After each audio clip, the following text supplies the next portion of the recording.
अयोध्या नगरी, धर्म, सत्य और मर्यादा की पावन भूमि। सरयू नदी के तट पर बसी ये नगरी समृद्धि, शांति और वैभव से भरी हुई थी। यहाँ राज्य करते थे सूर्यवंशी महाराज दशरथ, जो प्रजा के प्रिय और महान योद्धा थे। महाराज दशरथ के पास सब कुछ था, विशाल राज्य, सम्मान, धन और सुख। लेकिन उनके हृदय में एक गहरी पीड़ा थी। उनकी कोई संतान नहीं थी।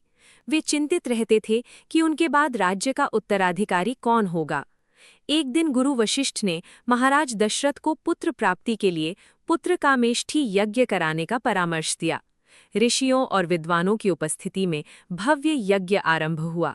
वेद मंत्रों की ध्वनि से पूरा अयोध्या गुंजायमान हो उठा। यज्ञ पूर्ण होने पर अग्निदेव प्रकट हुए और उन्होंने महाराज दशरथ को दिव्य खीर से भरा स्वर्ण पात्र दिया। अग्निदेव ने कहा, राजन, इसे अपनी रानियों को खिलाइए, इससे आपको दिव्य पुत्रों की प्राप्ति होगी। महाराज दशरथ अत्यंत प्रसन्न हुए। उन्होंने वो खीर अपनी तीनों रानियों, महारानी कौसल्या, महारानी कैकेयी और महारानी सुमित्रा को श्रद्धा से बांट दी।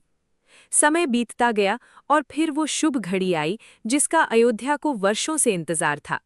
चैत्र मास की नवमी तिथि, मध्याह्न का समय, शुभ नक्षत्रों का संगम। तभी महारानी कौसल्या ने एक तेजस्वी बालक को जन्म दिया। समस्त दिशाओं में प्रकाश फैल गया। देवताओं ने पुष्प वर्षा की। ऋषि मुनि आनंदित हो उठे।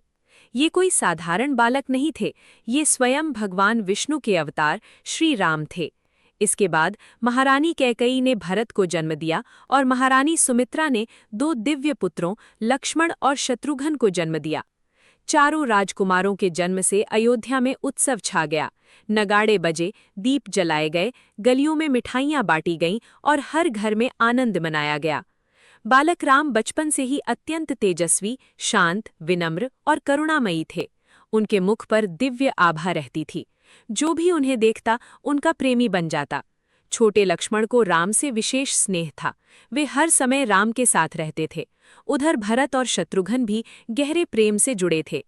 राम की बाल लीलाएं पूरे महल को आनंद से भर देती थीं। कभी वे बगीचे में खेलते, कभी धनुष की लकड़ी से खेलते, कभी माता कौसल्या की गोद में मुस्कुराते। जब राम चलते तो पूरा महल उनके पीछे पीछे चलता। उनकी मधुर हंसी सुनकर सबके चेहरे खिल उठते। धीरे धीरे चारों राजकुमार बड़े होने लगे। उन्हें गुरु वशिष्ठ के आश्रम में शिक्षा के लिए भेजा गया। वहां उन्होंने वेद, शास्त्र, नीति, युद्ध कला और धर्म का ज्ञान प्राप्त किया। राम हर विद्या में श्रेष्ठ थे, परंतु उनके मन में कभी अहंकार नहीं आया। वे सदैव विनम्र और मर्यादित रहे। अयोध्या की प्रजा अपने राजकुमार राम को देखकर गर्व करती थी। सभी कहते, यही भविष्य में आदर्श राजा बनेंगे। इस प्रकार श्री राम का जन्म और उनकी बाल लीलाओं ने अयोध्या को सुख, प्रेम और प्रकाश से भर दिया। लेकिन आगे आने वाला समय राम के जीवन को एक नए मोड़ पर ले जाने वाला था।